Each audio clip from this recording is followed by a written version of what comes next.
Sob qual perspectiva você interpreta o processo que culminou na abolição da escravidão no Brasil no dia 13 de maio de 1888? Como uma boa dádiva da princesa Isabel, que assinou a Lei Áurea, a redentora dos negros brasileiros? Ou como fruto do movimento abolicionista composto por representantes de vários setores e camadas da sociedade? Ou ainda como resultado da resistência dos escravos contra o sistema de escravidão brasileiro?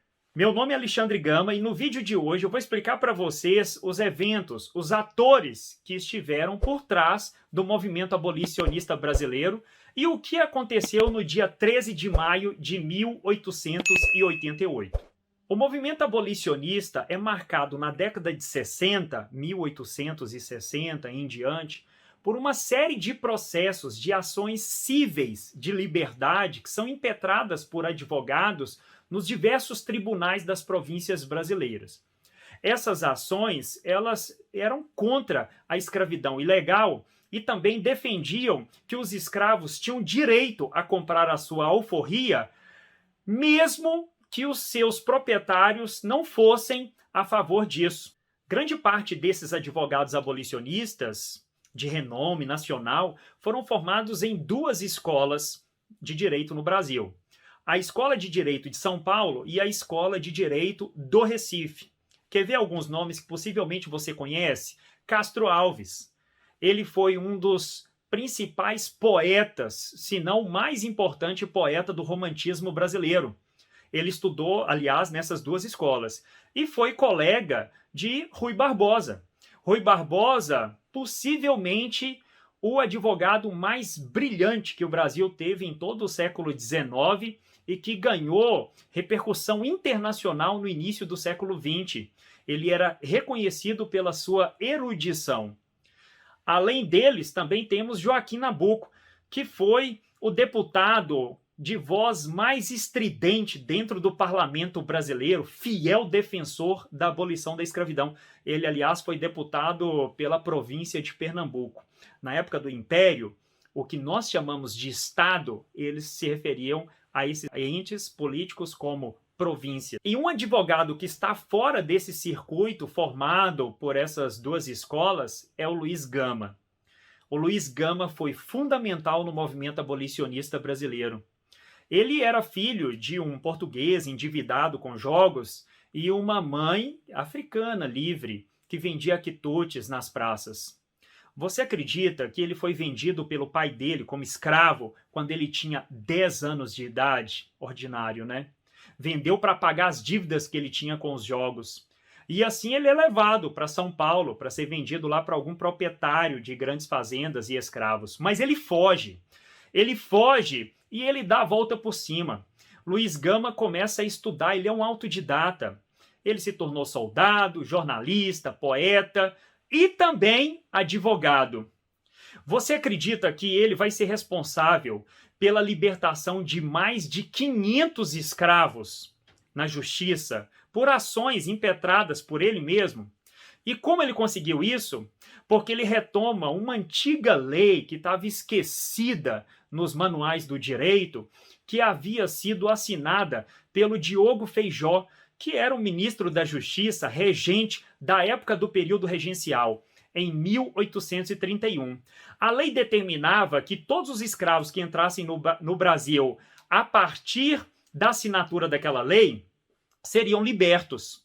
Só que os juízes que deveriam colocar em prática essa lei em 1831 eram os juízes locais, que eram, em grande parte, proprietários de escravos ou vinculados a famílias que eram grandes fazendeiros e proprietários. Portanto, eles não levam à prática essa lei.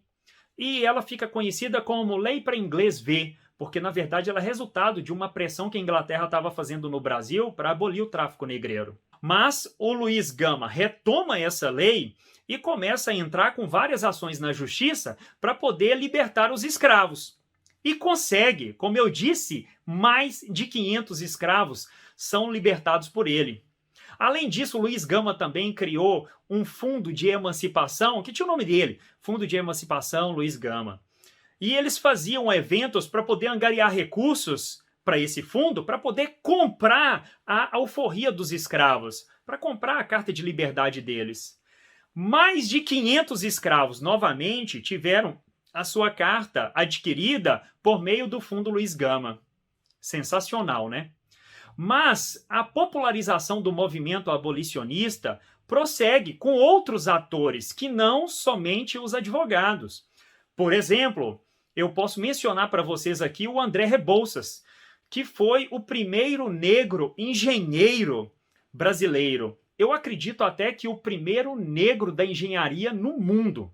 O André Rebouças era amigo pessoal do Dom Pedro II e da princesa Isabel.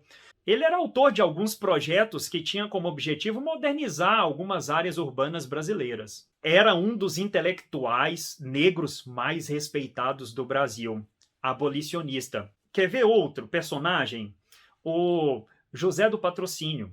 Foi o jornalista, digamos assim, mais polêmico dentre os abolicionistas, que não eram poucos. Enfim, mas além desses nomes que geralmente são conhecidos, eu também cito o Seu Salustiano. Já ouviu falar dele? Seu Salustiano era conhecido da crônica baiana. Ele era um sapateiro e todas as vezes que ele tinha algum horário vago, ele ia fazer os seus comícios defendendo a abolição da escravidão. Olha, todo mundo sabia quem era ele, tanto é que o chamavam de o orador do povo. Até o delegado do Recôncavo Baiano, que deu ordens para o chefe da polícia fazer calar o dito preto, que é assim que está escrito lá no processo. Enfim, esse é o início do movimento abolicionista, mas a gente vai ver esse movimento, ele fica um pouco diferente a partir de 1871, quando a princesa Isabel, num dos 3 momentos que ela assume a regência do pai dela, porque ele estava de viagens, o Dom Pedro II, ela assina a Lei do Ventre Livre. Essa lei determinava que, a partir daquela data, todos os filhos de escravos seriam livres no Brasil, mas eles deveriam ficar sob a tutela dos seus senhores até os 21 anos de idade. Além disso, a lei também criou o Fundo de Emancipação. Lembra? Como aquele feito pelo Luiz Gama. Esses fundos de emancipação estavam vinculados à Receita Federal e tinham a responsabilidade de adquirir a alforria de alguns escravos que atendessem aos requisitos prescritos lá pela legislação. Bom, o que eu quero dizer era o seguinte: enquanto esse fundo de emancipação não foi levado a sério em algumas províncias, em outras foi.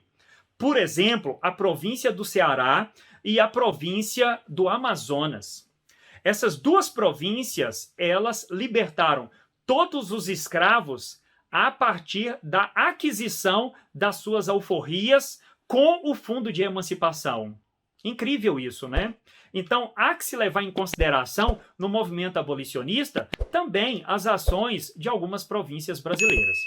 Continuando, nós vamos para um outro momento do movimento abolicionista. Logo depois da assinatura da Lei do Ventre Livre, o movimento vai se radicalizar. Então, o engajamento político dos abolicionistas aumenta e se intensifica. Junto com isso, você tem o aumento do número de revoltas dos escravos e também das suas fugas. Tanto é que essas grandes fugas coletivas, que se tornaram comuns, corriqueiras, nas grandes cidades, elas são chamadas naquela época de as avalanches negras, porque elas eram tidas como impossíveis de serem controladas. As ações dos escravos, então, foram essenciais para que os seus proprietários tivessem convicção de que a abolição era um caminho sem volta. Para compreender esse processo de radicalização do movimento abolicionista, aí a gente tem que lembrar dos quilombos abolicionistas. Já ouviu falar deles? Esses quilombos, ao contrário daquela imagem que você tem na sua cabeça, eles se estabelecem em áreas próximas aos grandes centros das cidades. As suas lideranças estão totalmente engajadas politicamente. E eles funcionavam como uma mediação entre os escravos fugitivos e a sociedade. Eu vou dar um exemplo para vocês de 2 quilombos abolicionistas. Um que está em Santos, chamado Quilombo de Abaquara, e o outro que está no Rio de Janeiro, chamado Quilombo do Leblon.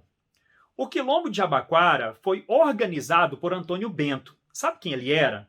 Antônio Bento era o principal seguidor do Luiz Gama. Ao contrário do Luiz Gama, Antônio Bento era branco, rico e filho de fazendeiros. Ele vai ser responsável, por exemplo, por libertar os escravos da fazenda da irmã dele e também por criar um grupo de libertos radicais chamado Caifazes. Esse grupo era responsável por invadir fazendas e organizar fugas coletivas. Você acredita que ele vai ser responsável por organizar a fuga e acolher nesse quilombo de Jabaquara cerca de 10 mil escravos? 10 mil escravos que conseguiram fugir em massa das fazendas onde eles eram explorados com o apoio dele, junto com esse grupo aí dos Caifazes. Imagina o que é isso. Não precisa nem dizer que ele foi ameaçado de morte diversas vezes pelos proprietários de escravos. E também lembrar que as suas propriedades foram invadidas pela polícia diversas vezes. Esse foi o Quilombo de Jabaquara em Santos. Agora, no Rio de Janeiro, nós temos o Quilombo do Leblon, que estava organizado numa chácara do imigrante português chamado José Seixas Magalhães. Era ali neste quilombo que eles plantavam as famosas camélias, que eram flores que os membros deste quilombo andavam com elas sempre à esquerda do bolso do paletó. Era um modo dos escravos identificarem aqueles participantes do quilombo que poderiam ajudá-los. Quer ver só como as camélias eram importantes para a sua organização? Teve um escravo que fugiu da propriedade do seu senhor em Campinas. O nome dele era Godofredo.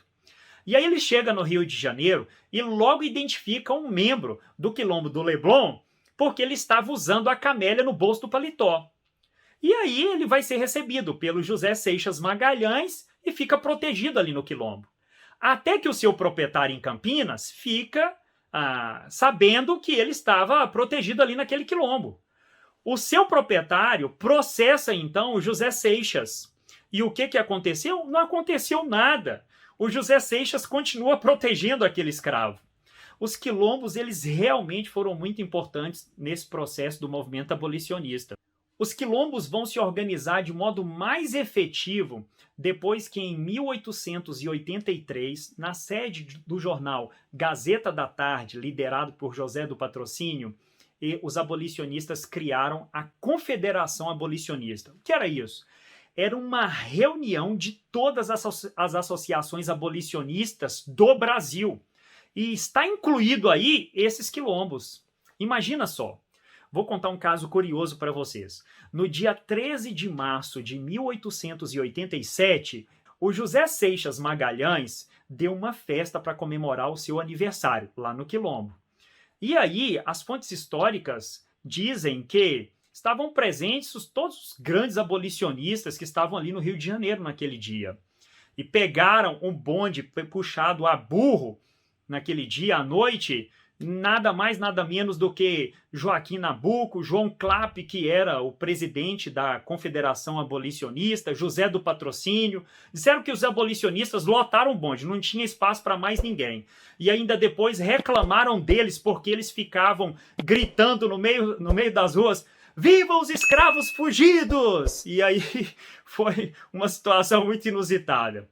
Isso para mostrar o clima que a gente tem no Rio de Janeiro, tempos antes do dia 13 de maio de 1888, data da abolição da escravidão. Ao contrário do que alguns dizem, que a princesa Isabel surfou na onda do abolicionismo, de fato, ela era uma apoiadora do Quilombo do Leblon. Em alguns eventos públicos, ela chegava a aparecer com camélias a enfeitar os seus vestidos. O republicano abolicionista mega radical chamado Silva Jardim, que não gostava da princesa Isabel, chegou a mencionar que ela acoitava alguns escravos no seu palácio em Petrópolis. Ele acusa, inclusive, o palácio de ter se transformado no segundo exemplar dos quilombos fluminenses. Ele estava fazendo menção ao quilombo do Leblon, que ele, inclusive, conhecia ele tinha trânsito tanto no quilombo do Leblon, como também pelo quilombo de Jabaquara. Não somente ele menciona que a princesa Isabel acobertava alguns escravos no seu palácio, mas também isso é mencionado por Rui Barbosa e André Rebouças, o engenheiro que era amigo dela. Aliás, é o André Rebouças que vai fazer a ponte entre o sistema de fuga de escravos organizado pela princesa Isabel em Petrópolis e o alto comando da Confederação Abolicionista, que tinha entre os seus membros, que eu já citei para vocês, o José do Patrocínio e o João Clapp. Os filhos da princesa Isabel também editavam um jornal em Petrópolis que era totalmente a favor da abolição da escravidão. Além de que eles organizavam, junto com ela, alguns eventos, concertos, para poder angariar recursos para os fundos de emancipação para comprar as alforrias de alguns escravos. Veja, ela também tem o seu papel e a sua importância dentro do processo da abolição da escravidão no Brasil. E o que vai acontecer no dia 13 de maio de 1888? Por 85 votos a favor e 9 contra, fica decidido que o Brasil iria abolir a escravidão de seu território. Imediatamente depois de sancionar e promulgar a Lei Áurea, a princesa Isabel vai receber das mãos de João Clapp, que era presidente da Confederação Abolicionista, um buquê de camélias artificiais. Em seguida, ela recebe das mãos de José Seixas Magalhães, o dono da chácara onde funcionava o quilombo do Leblon, um buquê de camélias reais que haviam sido colhidas lá na chácara. Todos eles reconheciam a importância da princesa Isabel nesse processo. Aliás, é o José do Patrocínio que cria essa expressão de a redentora do Brasil, dos negros brasileiros. Isso vai ser depois reverberado pelas próprias pregações na Igreja Católica, pelos monarquistas que eram abolicionistas, e também por grande parte da narrativa dos livros de história que tenderam ao longo do tempo a supervalorizar as ações da monarquia brasileira. Portanto, quando nós falamos de movimento abolicionista, não dá para atribuir isso a uma pessoa, como fez o José do Patrocínio. Precisamos levar em consideração todo esse movimento, que envolveu a posição das províncias ao comprar as alforrias dos escravos, a posição dos quilombos, que foi essencial na organização do movimento, ou mesmo da Confederação Abolicionista, a atitude de advogados como Luiz Gama, ou de políticos como Joaquim Nabuco, ou como do seu Salustiano, o sapateiro do recôncavo baiano. Tudo isso precisa estar em sua mente quando você quer entender o processo que culminou com a abolição da escravidão no Brasil em 13 de maio de 1888. Olha, se esse vídeo foi bacana para você, se te ajudou a compreender todo esse processo, não esqueça de nos seguir nas nossas redes sociais e de curtir este vídeo. Um abraço e até a próxima!